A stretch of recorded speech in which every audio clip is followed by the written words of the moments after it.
G'day football fans and welcome back to episode 19 of our Sevilla Rebuild here on Dylan on the Ball.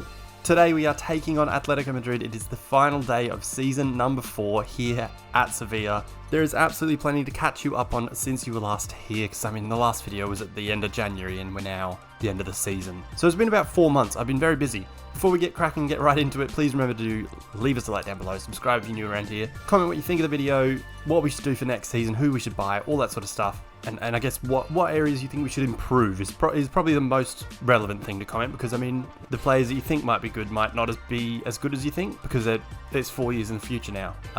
And like Dele Alli's playing for PSG, for example, like it's weird. Anyway, what we're going to do is I'm going to cover it's going to be different to usual, because I don't want to do too much before the game. I want to cover what's happened since you were last here. We'll get to the game, then we'll do the season wrap-up, and we'll have a look at player performances and things like that, okay? Usually it's the other way around, and we do the game last and then do a really quick wrap-up of the season, but I thought I wanted to do a bit of a longer wrap-up this time. Alright, that's out of the way. So, what has happened since you were last here? You can see on your screen the league table. Real Madrid have absolutely run away with it. If we look at the league table itself, Real Madrid have only conceded 11 goals in 37 games, which is just absolutely ridiculous. They've only lost one game, and if we hover over that, bang, it was Sevilla. So of the 11 goals that they've conceded, we scored, didn't we lose to them? So we scored 1 there, we scored 3 here. We scored 4 of the 11 goals they've conceded. So in the other 35 games, they've conceded 7 goals. It's absolutely ridiculous. They are beyond good. I don't know how they are as good as they are, really. If we look at really quickly look at the squad, clearly they are very good. Like John Stones and Declan Rice, incredible. Tchouameni, incredible. Sorry, that was a bit quick, sorry. Tchouameni, look at the physicals, the mentals, incredible. Manu Kone even, very, very good. Not quite as good as Tchouameni, I guess, but very, very good. Camavinga, again, ridiculous. How good is Fede Valverde? Just so solid across everywhere, you know. They've brought in this Sadiq fella for this season. I think this was his first season here. Brought him in, and he has been absolutely unreal. An average rating of 7.44. I wouldn't think that he's going to be that good looking at him. But playing on this Real Madrid side, he's going to be very good. Michael Elise is there as well. He's been very good for them. Averaging a 7.5. Oh my days. Almost averaging an 8 in the Champions League. That is ridiculous. He looks just absolutely incredible as well. So they do have just a very, very good team, don't they? As for our Sevilla side though, I am very, very happy with how we've done. If we look at our schedule, so just looking at the league at the moment, we've got a couple of other competitions to cover, but just looking at the league, we haven't lost a game since late November. Look at this run. This is incredible. A 0-0 against Atletico, our opponents today. 1-0 against Levante, 0-0 against Betis, and 1-0 against Cadiz. But then other than that, we have been on an absolute tear. 5-0 against Malaga, we beat Barcelona. 4-0 against Villarreal. 5-0 against Almeria. A run of 11 wins in a row here, which is just absolutely ridiculous. But all in all, we haven't lost forever.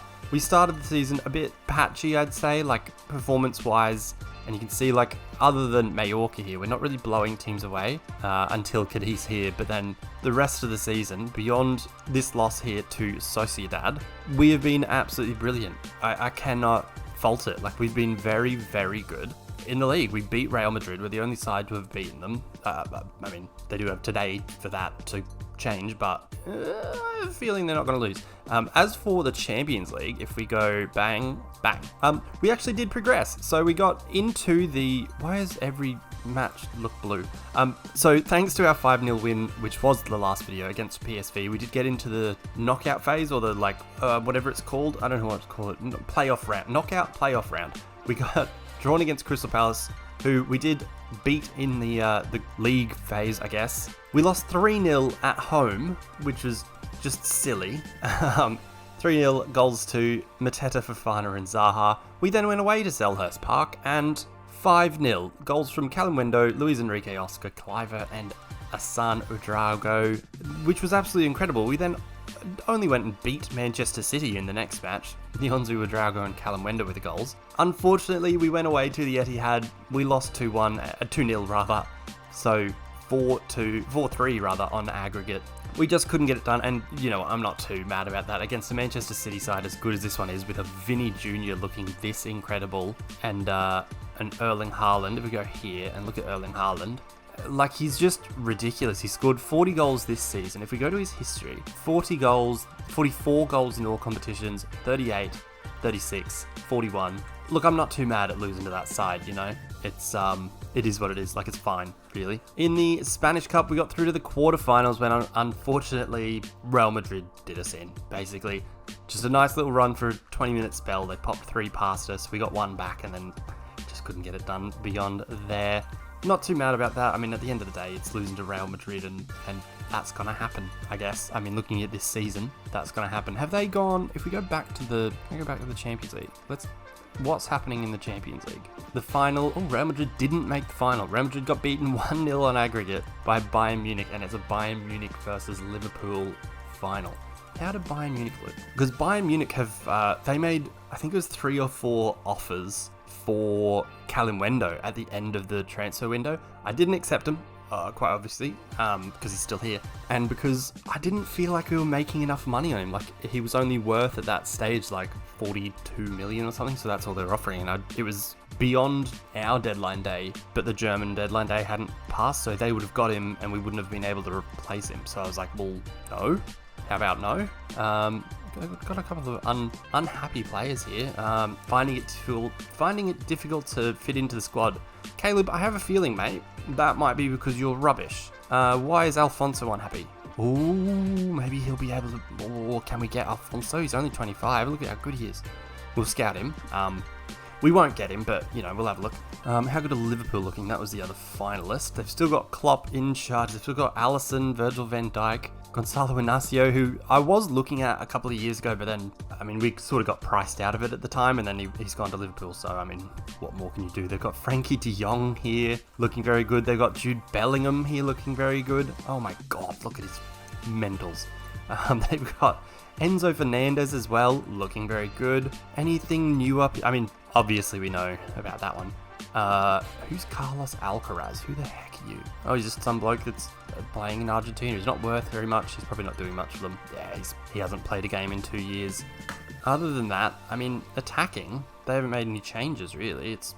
They've made one change. The one change they made. Who's Owen Beck? Why is he here? He is rubbish. Why is he here? Who's their left back? Andy Robertson and Simicas are still here. Why have they got this fella? Who's Calvin Ramsey? Oh, he's from Aberdeen or something, isn't he? Yeah, see there? See, I'm not... I know things, guys. I know some things. Anyway, that's enough. I've covered too many things. We are going to get into today's lineup against Atletico Madrid in the first division for the final day of Season 4, where I think we're guaranteed to finish second, so it's a bit of a dead rubber, but of course it's against Atletico Madrid. It means things. Okie doke, so we have got the lineup set for this last game of the season. It is Simon in goals, back four of Maffeo, Simican, Nyonzu and Hincapié. Midfield pairing of Beltran and Udraugo, or Asan, whatever you want to call him, the faceless man. Across attacking midfield, we've got Rooney Bargi on the right, Malero on the left, and Oscar as the number 10 in behind Calimundo. I have started doing this a lot more with this sort of triangle here in midfield, where Udraugo's the advanced playmaker who gets further forward. We've then got Oscar as the number 10 and Malero out left, because that's what I've worked out and sort of figured out as being the best way of fitting all three in the lineup. Because I think if we end up using a different winger and Oscar and Udraugo are our holding midfielders, we get run past way too often because neither of them are really that defensive, I guess. You will notice there's a lot of green on the right hand of your screen here. There is a lot of green on the starting lineup, a couple on the bench as well. And really that has been down to how good we've been in the second half of the season. The first half of the season was not great with the Champions League, with our few losses and draws and things in the league, where we were a bit up and down. Second half of the season, incredible, and you can see that in the player ratings here. Anyway, that's how we're lining up. We're going to get through to the game now, hopefully able to take something from Atletico Madrid. Alrighty, we are looking at the two lineups here. I mean, there are a few changes, like Calvin Bassey's here. Other than Mazraoui, I think they've had a pretty settled squad for the last couple of years. There's not really much changing about it. Like Disasi has been there for a couple of years now. It's not that different, but I mean, if they've got a settled squad, why mess with success? I'm going with the same old. I go with the same damn team talks so often because it just works, mate. Like, why change it? Why mess with that success? Speaking of, please, as we are about to kick off, remember to leave us a like down below. Subscribe if you're new around here. Comment what you think of the video, where we should go from here, what areas of the squad need improving, all that sort of thing. We're going to do a bit more of a wrap-up of the squad after the game and look at player performances and things like that. So perhaps don't comment too soon, but make sure you do leave us a comment down below. And without further ado, let's get into it. A huge, like, if only this had meant something, you know? If only this had meant something. I'll bring up the league table here on the right. Oh, I definitely clicked that. Yeah. So we're guaranteed to finish second. If we get 3 points, it's our record points total as the club. I think the first year we won the league, we got 93 points. So we're 1 point behind that should we get a draw here. Like, I think we're on 91 currently, heading into this game. Real Madrid are on 105 points, which is ridiculous. But trans here from Maffeo. Well, Maffeo's one that I've been thinking about maybe we should replace, because I mean, Potso I want to keep because he's trained at the club, basically. And he's okay. He's been much better this season. Maffeo, we might want to get rid of and start to improve on. We have actually got a couple of transfers that I will talk about after the video as well, or after the game rather, not after the video, because if I'm talking about it after the video, you won't know. Chance here, it's a goal. Oh, not good. Atletico Madrid have taken the lead through Correa. We'll go with a nice little fire up. They just sort of ripped straight through us there, didn't they? From the throw in here by Molina to Zemanski. Plays it back to Marcos Llorente and just a ball straight through the middle. Whoever that is defending him, I can't really tell. Maybe Hincapié couldn't get himself in front of the shot, and we haven't covered ourselves in glory there. And I mean, really, we've created more opportunities than they have. We just haven't stuck one away, and they did, really. Another highlight here as we approach the 20-minute mark. Playing out from the back, they're really not pressing us, which is interesting. Drago, good ball out there for Hincapié, who has been playing a decent amount of left back. Oscar with a header, doesn't quite get a clean connection on it. It sort of loops up there for Oblak to take. Highlight's still going though, so I'm not sure if that was what we're here for. Hopefully it's at our end though. Adrago finds Malero. Malero over the top for Rooney Bargi. Rooney Bargi into the middle. Oscar. Oh, again, not a really clean connection. Would have hoped for a bit better there. Unfortunately though, it remains 1-0 to Atletico. We've had 10 shots to their 3. You'd love to really end the season on a good note. We'll hit them with an encourage, because realistically, like, they have actually done a decent job this match. I mean, possession isn't great, but we're creating plenty of chances, and that's sort of been a bit of a common theme in a lot of games where we end up dominating teams, but we don't have the possession. Because I guess there's that old argument of like possession for possession's sake or effective possession, and that's what we've been doing apparently. I don't know how. I mean, you can see that the tactic is custom control possession. So I mean, in my eyes, I want to keep the ball. Anyway, another highlight here, 43 minutes in, over the top. We retrieve that one through Maffeo. Now Rooney on the ball, losing the ball. Thankfully, that was great. Zemanski through. That was horrid. What is that? I'd be absolutely miffed if I'm Nelson Vivas. I wonder where Simeone is nowadays. I can't remember where I think he went to Chelsea or something. I don't know. I also looked up, as we go through to halftime at 1-0 to Atletico, I looked up Xavi, like oh my god, there's so many options. I don't think I've ever had this many options. Xavi, I mean, in this save game, former Barcelona coach. And he's coaching like a French second division team. I can't remember what they're called. That team, it's a red corner here. Oh, Simakan, header, goal. Okay, that's why I stopped. Because from corners, we have been fairly good this season. Simakan getting, as you saw there, his 6th goal of the season. Oscar whipping in the corner at the near post. Ow, that was my elbow.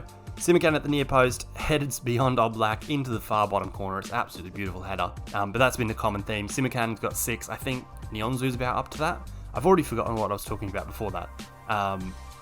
I think it's like Valenciennes or something like that. It's a red badge. It's VAFC. Can't remember what it's called. off the top of my head, and I don't care enough to go find it, but that's where he is nowadays. Another corner here, Oscar to take towards the near post, not a clean header this time. Oscar back to Beltran, back to Oscar, who's absolutely open. Can he find someone? Oh my god, wow, they let him go a long way there. I'm going to hit them with a nice praise, because I'm goddamn happy with how we're going, really. I've found recently that the praise shout has made a huge difference to morale and to keeping performances going, basically. So, if you're starting to gain momentum, or if you're, thumping aside, hit them with a praise and they're bloody laughing. They're having a great time. Another highlight here, Calvin Bassey plays it into, oh no, into Griezmann. Maffeo's chopped him from behind. Maffeo's having an absolute stinker. And there's no doubt that's not going to be, it's going to be a penalty. It has to be. No penalty. Whoa. Whoa. He just chopped him from behind. I have no idea why that's not a penalty. I'd be filthy if I'm them. We're going to take King Capier off for a more attacking option. I'm going to go with Miguel Gutierrez just because he's got a bit more fitness. We're also going to bring on Lucas Ocampos because he's been great recently for Alberto Malheiro, who broke his toe a few weeks ago, so he's only sort of just back to fitness. Other than that, I think we'll take Maffeo off for Pozzo if he's on the bench. Yeah. So we'll take him off. Then we've got 2 subs left. We'll probably look at this sort of range where the 3 people who are dead tired there, we'll look at changing 2 of those. We'll see what happens. Pump the fists. It's up for grabs. Lads, let's go and do something. Almost 70 minutes in now. We'll go with an encourage now because, why not? Nyonzu's having a bit of a stinker, but end of the day, we've only conceded 1 goal in 72 minutes to Atletico Madrid, so I'm not too pissed with him. It is 74 minutes in now, though, so I will look to make changes. Who have we got on the bench that I could bring on? Going to bring Matthijs Tell on for Bargi, and then swap Tell to the left wing, and Ocampos can be a winger now. And then we've got 1 left. We don't really have an option that I like in general, really. But I think we'll just do Joan Jordan for Adraugo, and Joan Jordan can be the more offensive of the holding midfielders. And that is our 5 changes, unfortunately. As tired as everyone's looking. We only played 2 games, oh my god. Played 2 days ago. I can't remember who we versed now, but it would have been someone in this range. Maybe Espanyol, I'm not sure. Corner here for Atletico Madrid, 76 minutes in. I feel like I've just talked non-stop this entire game. Bassey now from well out, off to Lamar, surely scores, he does. Way too open, nobody really anywhere near it. We're going to switch things up, start to move things up the pitch a bit quicker, hopefully, because really it's not great losing the last game of the season after such a great run. Undefeated for 20 matches or something. I made that up, but you know what I mean. No one covered the corner taker there, and at the near post, Dennis Simon does his best, basically. I'm not sure what the defending was there, but, there's 15 minutes to go. We'll see how we go. We'll hit him with a fire up. Why damn not? We'll go to ultra attacking, even more direct. Why damn not? Early crosses. Let's just go for it. Over defense. Let's absolutely all out trying to get a goal. Because why not, man? It's last game of the season. We're literally playing for nothing. We knew we were finishing second. Let's just, if we lose by 3 goals to 1, I don't really mind. In fact, I'm going to hit us with a pause there. Oscar can go out to the left wing. We're going to go with 2 strikers, 2 advanced forwards, because that's what they're best at. What else can we do? Let's even further forward for our wing backs. This is definitely taking some risks here, I'll say. Definitely taking a risk or 2. What else can we do? Let's push further up the pitch. Yeah, prevent short distribution, get stuck in. Can we do anything else here? Not really. Yeah, that'll do. Well, it's 5 minutes, we'll see what happens. We'll probably concede now that I've chucked literally everyone forward. And here's a counter-attack, they'll probably do it. Gutierrez wins the header to Fran Beltran, from absolutely ages out. Don't know really why he shot. I don't have the shoot on sight thing on, but we win corner. Jordan to take, near post Simican, this time over the bar. No bueno there, and it is 92 minutes in now. Looks like we're going to lose on the final day, which is bloody annoying. We've had such a good run for the, 2/3 of the season. End of the day, though, we finish second, we lose our crown, and really, it's not us losing our crown. It's Real Madrid have taken it, you know. Anyway, we'll head to the end of season wrap up screen thing now. And then we'll go and look at some player performances. Alright, so here we are at the end of season review. It just, before I get into it, Real Madrid had 27 clean sheets it ended up being. I just wanted to mention that because that is absolutely ridiculous. Heading through, I'm sure I clicked the new arrivals button there. Here we go. So the 4 signings we made in the off-season, we've got an A here for Adraugo, who ended up winning the Spanish Young Player of the Year. I think if we look at him here, so he's won the Next Gen twice, German Young Player of the Year, European Golden Boy, and he's now won a Spanish League Young Player of the Season, rather, in his first season in La Liga. So, pretty damn happy with him, if I'm honest. Average rating of 7.19, and for a 20-year-old, he's already looking absolutely sensational. Hincapié, we've got an A+ for this one, mostly probably down to the low fee that we've got him in for, an average rating of 7.02. Then we've got Dennis Simon, also an A+, 7.0 rating. Again, a player who was looking absolutely sensational at 20 years old. He got himself, 20-something clean sheets? 24 clean sheets, which is on par with Yassine Bounou's best season out of the last 3 seasons. So, equaling club record amount of clean sheets. So, you know, we're pretty happy with that one. The last signing, of course, then being Matthijs Tell, an A rating for this one. He's on an absolute gigantic wage because we put in stupid clauses in his contract for appearance bonuses, and then he's played an absolute ginormous amount of football. He scored 18 goals for us across the season, which I'm pretty happy with for a 20-year-old when he signed for us, 20 and then 21-year-old player. That's very good for your first season in a new country you haven't played in yet. I'm pretty happy. We took a bit of a punt on him, and think that went well. Transfers out. C, it was an 85 fee. C, it was 42 million. I don't care. C, I didn't care about him anymore. Next, in the first division, a C+, which is pretty average. That's not great. Like, we almost equaled our best ever total in terms of points, and it was just because Real Madrid was so good that we didn't win the title, really. So, you know, I'd have liked it better. As for the Champions League, we got a B for that one, so probably because we progressed to the round of 16 this year, so one better on the season before where we got knocked out at the sort of knockout phase by Inter Milan. Spanish Cup, disappointed because they wanted us to do better, I guess, challenge for the Cup. I mean, we would have, but we got drawn against Real Madrid. Super Cup, runners-up, I think it was penalties lost to Real Madrid, so I don't really care. Moments to remember, we have got 6-0 win against Elche, which is absolutely sensational. A hat-trick for Kalimwendo, Bargi and Nyonzu and Ocampos getting goals. Match to remember, we beat Barcelona with a 95th minute winner. You absolutely love to see it. And then goal of the season is actually 2 games ago, like a week ago, and it is Thomas Delaney here. I had a feeling when I saw this one that it would end up being like in the conversation at least, because this was only, 20 minutes before I started recording, sort of thing. Gets out from a corner here.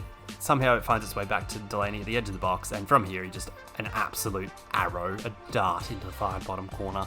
Probably not our best goal of the season ever, but, that's fine. As for income, we did pretty well. Most things are going up, and then we just didn't get as much money because we didn't win the league, which is pretty stupid. Like, that's a huge amount difference. Oh, it makes sense, whatever.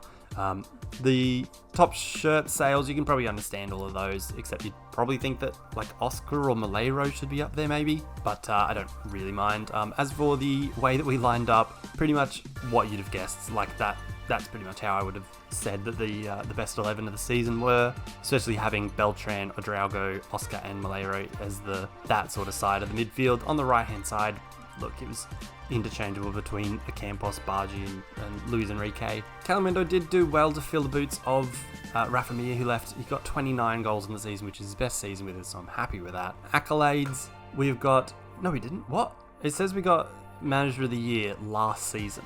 Like, we're in 2026. That's last season. Like, it says 2020. Anyway, 2 of the Manager of the Months, and then, other than that, Player of the Season, Oscar, Young Player Malero, Signing of the Season is Adraugo, Goal of the Season, of course, Delaney. Other than that, not too much exciting, except Drago is everything, basically. He's everyone in the world knows he's a superstar now. As for record breakers, Dennis Simon already up there. His first season at the club, he is equaling records that have stood for the history of Sevilla, so not too bad. We'll head through now. I know this is a bit of a nothing season. I also hate this. I'll go through to it. I hate this timeline. It's just, nobody cares about it. I know that was annoying, but like nobody really cares about it. Like it's so long and annoying. I've managed 200 matches now. I'll head through now anyway to the squad screen and just sort of take you through some good performers and how some people are growing. Alrighty, so here we are at the squad screen. You can see a few players have now jetted off on international duty because we did get a number of people called up for the national teams, including Alberto Molero, who got called up for Spain for the World Cup. We've got Iñaki Peña is there after his loan out at Celtic this season. So he's played a good amount of football. He'll come back. He's clearly improving a lot, so he'll be our backup keeper next season. Then we've also just got, in what seems like a very much inflated squad, we've got Alberto Molero there. Oscar didn't quite make it, which is pretty upsetting, but at the end of the day, who really minds? We've got a number of players who you can see are wanted, like Luis Enrique is wanted by a couple of clubs. Justin Kluivert is wanted by a club, and he actually told us that he wasn't planning on signing a new deal. You can see it runs out in 2027. I'm not sure if I don't want to discuss it. Here we go. We'll discuss it live. Oh no, he actually does want to sign a new contract now. Okay, well, I'll say that. I'm going to sell him, and the reason for that being, one, we can make a profit on him. We bought him for like 7 million, and we can get probably 20, 25, something like that. And the other reason why we'll sell him is that we've already sorted out a couple of transfers the next season. Those transfers are, we'll be selling Justin Kluivert, I'm sure of it. The other one is Thomas Delaney. You can see here his contract is expiring this season, so Thomas Delaney's going to leave us on a free transfer just after getting goal of the season with his only goal.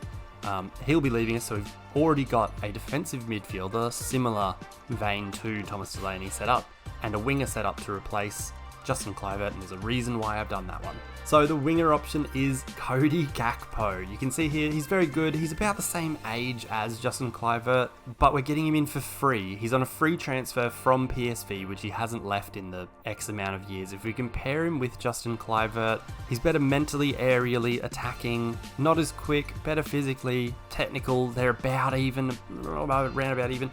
But at the end of the day, Cody Gakpo's on a free transfer. He's 2 days younger. He's a free transfer. We'll make a profit on Justin Kluivert, and at the end of the day, when Justin Kluivert isn't going to be signing a new contract, he'll be leaving at the end of the day, when Justin Kluivert isn't going to be signing a new contract with the club and could leave for a free in a year's time, I'd rather cash in on him and replace him with someone who's just about comparable, really. The other one is that holding midfield role, and we are bringing in Fabio Miretti. He's looking sensational. He's 22 years old. I think, what are we? We're paying, it ends up being about 32 million, I think. We've got 29 up front that they absolutely demanded. And then I think at like 2.5 million if we win the Champions League while he's here. So he'll be coming in place of Thomas Delaney. If we compare him with Thomas Delaney, you can see that, I guess very much Thomas Delaney is better defensively, and I guess that makes sense because he's a player that can also play centre-back, whereas Miretti's much more of like a playmaker type holding midfielder. What we'll be doing is, once we get him in, training him as like the deep line playmaker on defend, so he gets a bit better mentally and defensively, but even at this stage, like he's 12 years younger, which sounds ridiculous, than Thomas Delaney, and like he's already much better technically, vision, speed, physically, same attacking, which I don't care about. And then the ones that he's not as good at, aerial might not ever be as good, but that's fine, I don't care. The defensive and mental ones will likely, if not get up that high, they might even overtake it. So he was one we looked at before the season started. Actually, when we bought Drago, we were looking at Miretti, but at the time he wanted to be guaranteed as a star player, and I was like, we're not good enough. Why would I do that? So now, because he has played a bunch. I don't know. He agreed to a lower squad thing. I think he's coming in as a squad player, so I'm pretty happy with that. He'll be coming in I look forward to seeing his beautiful little face. We then also got just a couple of youth players who are coming in as well. Venancio, a holding midfielder, looking very, very good mentally and physically. A little bit of work to do in the technical department, but I mean, I'll probably just end up loaning him out. I'll also put him in some of the mentoring groups to try and change his personality from mercenary, because I don't love that. The other one then is Alexandra. I don't know. He's an inside forward on the left wing. He's 18. He looks decent. I think he's someone that we can improve. And if he doesn't become, about the same... Oh, he's got a hernia. That's rubbish. Didn't know that. If he doesn't become as good as or better than Cody Gakpo or Campos, we can probably turn a profit on him. As for what we're actually here to talk about, the performances, goals, we got 5 people who got over 10 goals in the season, which is amazing. Them being Callum Wendo on 29, Matthijs Tel on 18, 13 for Malero and Campos, and 11 for Oscar. As for assists, Oscar led us, then with Bargi and Malero also getting 11. Rooney Bargi, you may remember from last video, came to us and said that he thought he would never be good enough to play for Sevilla, or in the first team. He's then gone on to play 35 matches. He's got an average rating of 7.09, getting himself 18 goal involvements. I think you're good enough, mate. I think he might just be good enough. He's wanted here by someone, Monaco. I'm not going to sell him for as little as 18 million. That sounds stupid. We bought him for 10 million 2 years ago now. What did he do last season? Last season he kept breaking things. This season, much better with his injuries. And look, at the end of the day, 20-year-old who's really just breaking into our first team picture, getting himself 18 goal involvements. That's pretty sensational. Sharon Dor has also played a lot more than we probably anticipated, mostly down to some injuries to... like I said, Alberto Malero broke his toe, and Joan Jordan was out for a period of time, and things like that. So he's played a fair amount of football, 24 appearances, mostly bench appearances, which even then I didn't anticipate that, but he's gone on to get himself a couple of goals and some assists along with them. He looks just like a decent, across-the-board midfielder. He's not really special either way, but at the end of the day, we got him for a free transfer a number of years ago, so I'm pretty content with it, really. If we get money for him, I'm happy with that. In terms of average rating, the best was, of course, Asano Draugo, who we've, despite only signing him in the last summer transfer window, so less than a year ago now, we've already signed him to a new contract because we have to, really. Malero equal up top there in terms of best average rating, then Oscar Campos, the usual suspects. Good to see Nyonzu up that high. He's also wanted by Monaco. Who else was wanted? Monaco want Bargi and Nyonzu. Do they want Luis Enrique too? Yep. Do Monaco just want our whole team? What the hell? Okay, what's happening? Monaco want literally 5 of our players. Okay, bizarre. They're not getting 5 of our players. Weird. Anyway, that is how the squad is looking. That's the end of season 4. A season that, we didn't win what we wanted to win, but at the end of the day, when you look at the league table and how far apart the top 4 are from the rest of the league, we're sort of achieving our goals, I guess. The goal is to... eventually get beyond the levels of Real Madrid and Barcelona, which is a lot of work to do, but really, we're getting up to being in that upper echelon of consistently being in there with those teams, and that's successful, really. We've progressed further in the Champions League. Spanish Cup, yeah, could have been better, I guess, but we got drawn against Real Madrid in the quarterfinal, which is garbage. We'll hope to win some silverware next year. We'll hope to improve the squad. We'll see who goes, who comes, whatever. Anyway, that'll wrap it up. Make sure you do leave us a like down below. Subscribe if you're new around here. If you want to see who comes in, what we should do next season, everything like that. Leave us a like, subscribe, comment who we should bring in, what positions we should target, all that sort of stuff. And until next time, we go again in season 5. Peace.